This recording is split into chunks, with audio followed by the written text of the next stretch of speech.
Sir फिजिक्ससाठी नीट किंवा जेईचे PYQs केले पाहिजे का?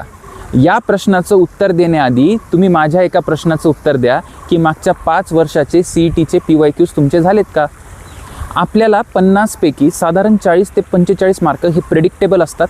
मागच्या वर्षीच्या CETच्या PYQs मधून डायरेक्ट किंवा इनडायरेक्ट प्रश्न येतो, थोडासा ट्विस्ट करून पण येऊ शकतो.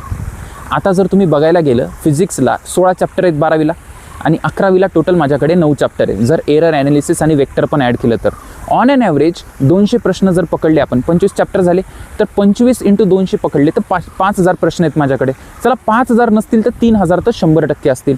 हे 3000 प्रश्नांचं तुमचं PYQ सॉल्विंग, त्याचे फॉर्म्युलेज, कशा टाईपचे क्वेश्चन विचारतात, हे जर झालं असेल तरच तुम्हाला परवानगी आहे की तुम्ही त्या उरलेल्या 5 प्रश्नांना 45च्या पुढे जर जायचं असेल, उरलेल्या 5 प्रश्नांना तुम्ही करू शकता.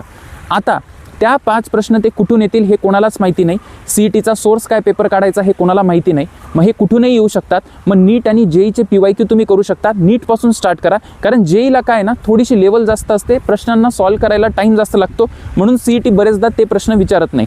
ठीक आहे, या प्रश्नांमधून तुमचा कॉन्फिडन्स निश्चितपणे गेन होईल. पण मला वाटतं की तुम्ही पहिले 45चा आन्सर मला दिलं पाहिजे. असाच अभ्यास करत राहा. All the best.